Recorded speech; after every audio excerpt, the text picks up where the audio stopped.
game.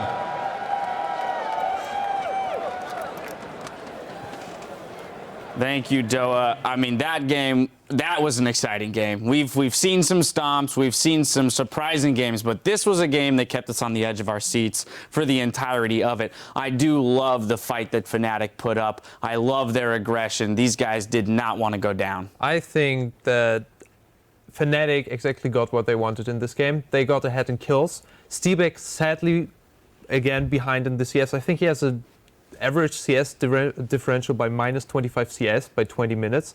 And that's actually huge over all the games that he has played. Coming back, though, Huni, really huge for the team. Coming to the mid lane, getting the first blood on Faker. Roaming twice before Marin. I think Huni was the reason they came out ahead really in the early game. My favorite part about the game was the compositions that these teams were running. The first one on Fnatic's side is a heavy AoE run at you with Sivir. You get the Cassiopeia ulti for even more lockdown. Nara, Sejuani, clump them together, pile them onto your team. Lots of damage, and they play to that strength. On the other side, SKT's comp is more of a protect the Lucian composition with Rumble kind of ulting the backline. You saw everybody pile driving the Lucian and trying to make sure that he stays dead because Lulu isn't necessarily a carry, more of a supportive AP, and Rumble without the Zhonya's is very easy to blow up. And in the team fights, we see how the ones that Fnatic wins are the ones that they manage to get all their damage onto Bang. The ones that they lose, well, he barely escapes, but it's a little bit of a misplay.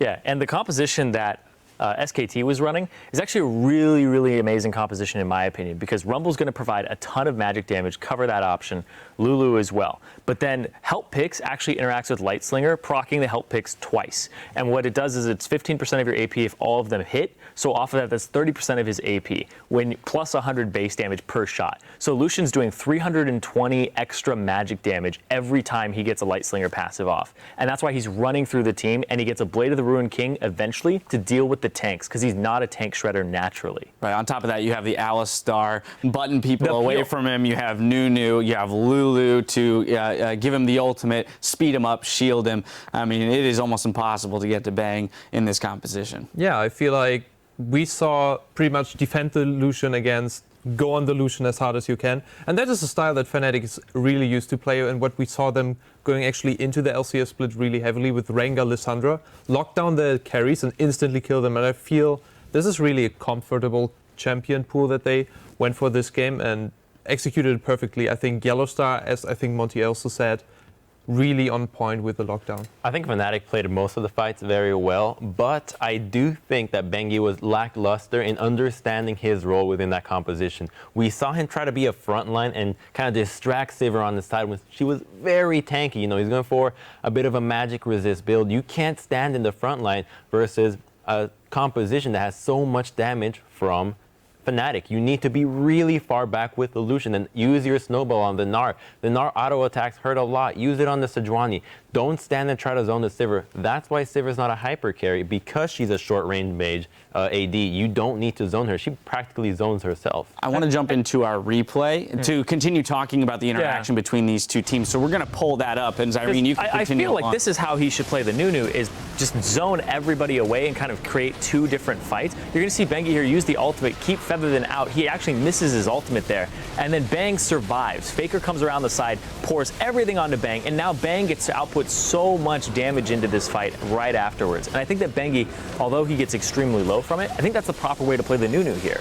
I think it's important to note, though, for this team fight, they pile drive the CC on the Lucian, and Feviven walks up just out of range to hit the Cassiopeia ulti. That would have won them. That would have won them the fight, but he missed the ultimate on Bang, and then they just get cleaned up after it. Scared of the Nunu, and if he had walked into the zone, he may have been a little too slow to actually cover that distance to get in range of the And not only that, I think on top of that, what we can see is 3 flashes up for Fnatic after this fight, especially on Cassiopeia, who could have easily go on Bang and instantly kill him there. And I think the teamfight would have been absolutely different because Fnatic was so far ahead at this point. I think they could have just snowballed from there. But that was the story of the entire game, was teamfight after teamfight. Fnatic taking a lot of them through that mid game in their favor. I do also want to look at, though, the way that the gold was even through the earlier stages of the game. However, it wasn't even in turrets. However, Fnatic up in kills, down in CS, and you already mentioned Steelback, but that I feel could be the downfall of them in this tournament if they can't shore up those weaknesses. I think SKT did a really good job of playing to their strengths and playing to the weaknesses of Fnatic. They exploited Steelback. As soon as Steelback was down in CS and they bullied that lane, well, you would see Marin, he'd die in the lane, he'd be like, okay, TP to a minion to just stop him from farming again. And then as Steelback would go up to the jungle, Nunu would walk in and steal the wolves that he was trying to do. They're just trying to starve him out and make sure he didn't get anything and get into the game at all. Right, well, that being said, SKT leading up to this had averaged about a 1.2K gold lead at 10 minutes. Marin had the highest average gold lead for at MSI of anyone with 750. Didn't happen here, though.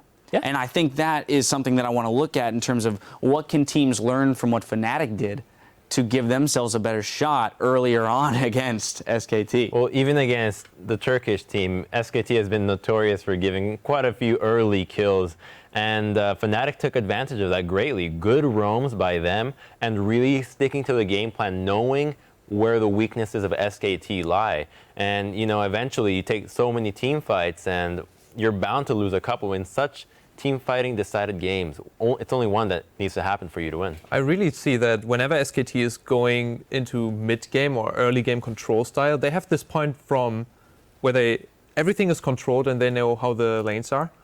And usually how the games are happening is somebody is like getting pushed in and they do something they don't expect. I didn't see any kind of top lane roam like this before in the tournament. They were really not expecting it and hit them hard. That's really big. I feel like the thing to take away from this game is top lane influence, even without a TP. Because this is something that SK Telecom used to do with Impact in the top lane Season 3, before TP was a big thing. He would roam down to mid and gank for Faker randomly, and you're like, whoa, whoa, whoa, why is the top laner and the support here? And they would snowball that lane really hard. So I think that people should take away from this that top laners need to be aggressive sometimes and actually influence other lanes and almost be like a second jungler sometimes after you shove the wave. The next thing I want to bring up here is the pick ban phase against SKT. Again, we've talked about the threats on their team. Faker, you always have to ban the LeBlanc. The Lulu, though, that comes out, and how this is kind of the crux of this team composition here. You remove the Lulu, all of a sudden Lucian's DPS drops through the floor, and his safety does as well. I'm going to have to disagree with that one because they banned the LeBlanc, the Kalista, and the Rek'Sai. So 3 other key champions that have been undefeated for quite some time. And you're just going to have to take a hit. When these teams are so good, you're going to have to let one of the power picks slide through. And you put the Lulu on Faker, now he's not a carry threat. He has to get really in the late game for him to do enough damage to one-shot somebody out of nowhere. He's more of a supportive player for Bank. So I liked what they did with the pick and man. It was the execution that could have been refined, and they would have had to win. I like that we also had to see another element of Bengi here, see him on the Nunu, because he kept getting that Rek'Sai, and it's like, this guy is so good on his early games. I like the Rek'Sai more than the Nunu. You know, talk about Rek'Sai, though. Let's just talk about Rek'Sai in general. In this tournament has been phenomenal. It wasn't really performing so well post Cinder Hulk. 37% win percentage across the regions, but in this tournament, just a high priority. And I think a portion of that has to be due to the speed of these games. These games are ending a lot quicker. I think it has to do with the adaptation that before, with the introduction of Cinderhulk, a lot of people refused to switch over from Warrior Enchantment Rek'Sai to Cinderhulk and be more of a frontline CC bot. People still want to be, I want to be a carry, build a Hydra and my Warrior's Enchantment. Now they're just, okay, we'll build full tank, go with the Cinderhulk, use a Gromp passive, and just become a threat of knockup every time. And once that change has been made, Rek'Sai's win rate, I think, has been soaring ever since. Yeah, I think Rek'Sai is really strong right now, especially on live, too, with Black Cleaver. Like, if you want to build that, I think it's really potent. Well, yeah, I can't wait to see that item appear in competitive play. Sheepy, to you, Fnatic here, that's a long game. So physically exhausting. It's a game that you were ahead in, that you looked like you were going to win. You didn't. How does Fnatic, and I'm asking you this as a coach, how do you as a team get yourselves prepared for the next match that you have with your spot in the playoffs on the line? I feel Fnatic should feel comfortable really here. What they did was a really great showing against supposedly the strongest team in this entire tournament. And I think that they held their own. They did really well. Maybe talk a little bit and tweak a little bit Steelback's performance in this game. A lot of missed spell shields, and I think you should just calm down, talk with the rest of the team, and especially how Huni is performing in this tournament is just sensational for me. And this is how I like my Huni.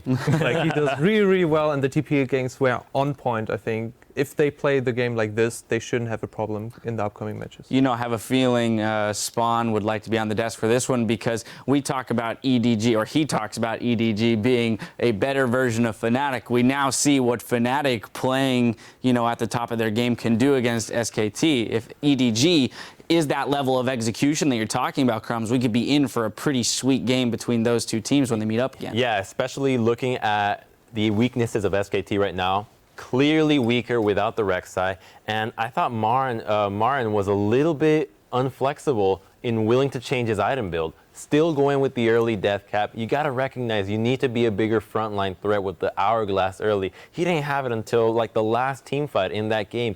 You need to be able to recognize that you have to adapt your build on the fly. And every Rumble game we've seen, he goes for the death cap. And I'm a little worried for Bengi if he's not getting the Rek'Sai. And I think this ban from Fnatic really opened up the entire of the teams that will play SKT to just permaban it. Damn, and I'm really happy actually to see SKT struggle, because they seemed so unbeatable. And this time they were like actually down in CS, down in kills, and were really on the back.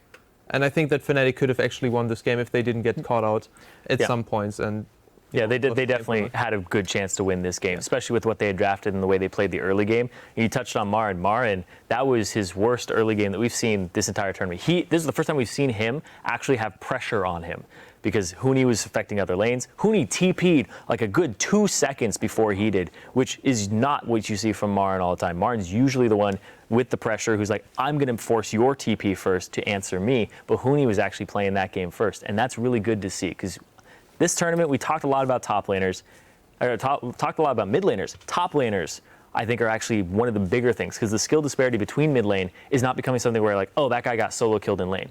Top laners are having a little bit more solo kills. Top laners are having more influence on the map when TP's up or down or it's been pressured out. So I think top lane and the style that we're seeing from these top laners is something that we really had to focus on moving forward in this tournament. Well, so then in regards to top laners across the entire tournament, let's take a moment to dissect them individually, right? So we're looking at Marin, we're looking at Koro, we're looking at Huni. Where do you guys see these matching up? If you had to make a pick, who are you throwing your money on? Okay. As a representative from Spawn, he would probably say Core is the best top lane. But I actually, he's not on the desk. He's not on the desk, but I have to speak for him. I feel like Huni is actually doing fantastic in this entire tournament. Every play that Fnatic sets up is actually Huni TPing behind, putting some kind of pressure, ganking mid lane. This guy is all over the map, putting pressure everywhere. It's just incredible to see how well he performs. So is that a Koro or a Huni? That is a definite. You can't do both. Just Spawn said Koro. Yes, Spawn said Koro. Sheepy saying Huni. Definitely Huni. Perfect. I'm going to go with Koro, just because I think that we have yet to see him really be exploited.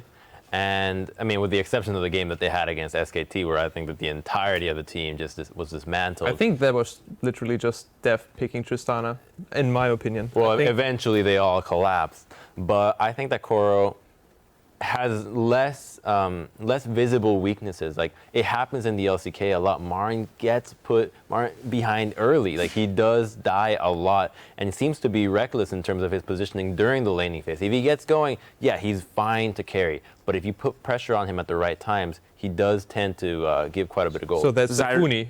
Is that another Huni? That's Zyrene, thoughts on Marin specifically, because that rumble that he keeps getting is really scary. I think his rumble is extremely potent, and it plays into the team fight style. And then they're just like, all right, we're just going to brawl you. We're going to play around mid-game power spikes, which I think is a big strength of SKT, is when you get cheap power spikes, they push them to get an even larger advantage, and then they snowball from there. But if I had to pick a top laner, it's Koro. All right, well, we've just spoken over a lot, but in regards to Reignover's attempted Sejuani Q over a wall in that match, Fnatic would have needed to pause the game and ask referees to confirm the bug in order to get a remake. Since they did not, the result stands. Referees are still investigating the issue.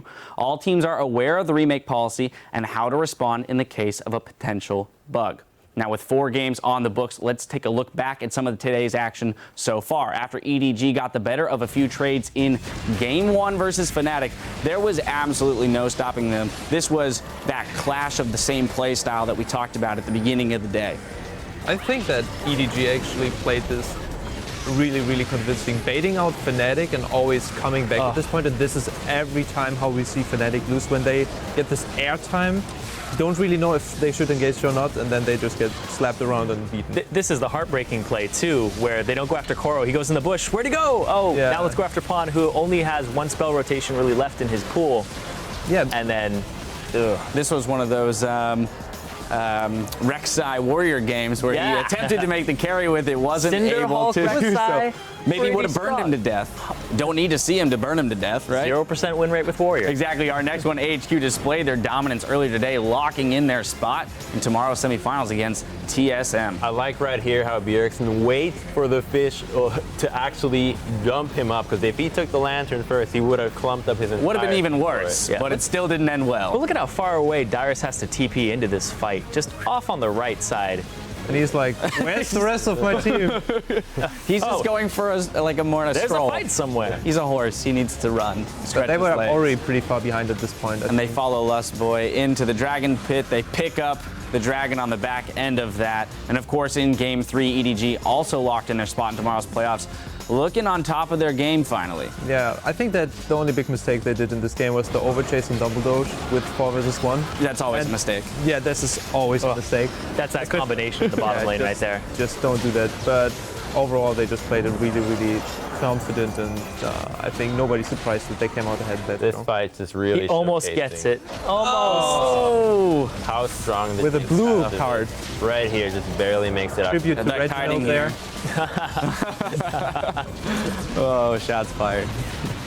Who knows? Hey, you don't know, man. Maybe we'll see Reginald in the final game of the day. Something could happen. They have him as a sub. He is the I'm sub. You looking never out for know. All right. Well, with only 3 games left in the group stage and 1 playoff spot still on the line, let's take a look at the standings. Fnatic can still lock in that last playoff spot with a win later today versus Besiktas Esports. Otherwise, we could be looking at a 3-way tie between Fnatic, TSM, and Besiktas if EDG beats TSM in today's next match. That means we would have to have 2 additional matches at the end of the day. Coming up in just a few minutes is that big test for the hometown favorites as Bjergsen and Team Solo Mid take on Pawn and Edward Gaming. Stay with us.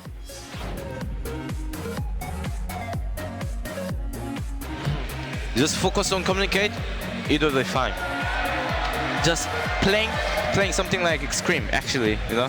It's proven. Absolute zero goes off. Yellowstar gets the kill anyway. Wolf in a little bit of trouble, but here comes Faker. Here comes Mara. Rainover coming in. Rumble. Lucian. Here. Okay.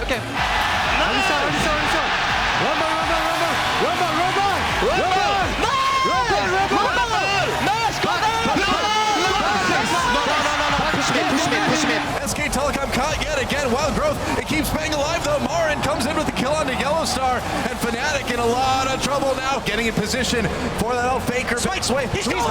There it is. Whoa! Rainover steals the Baron. Bang's going in! Oh, Febiven near Penta. That's a pentakill, I believe. Yes, it is!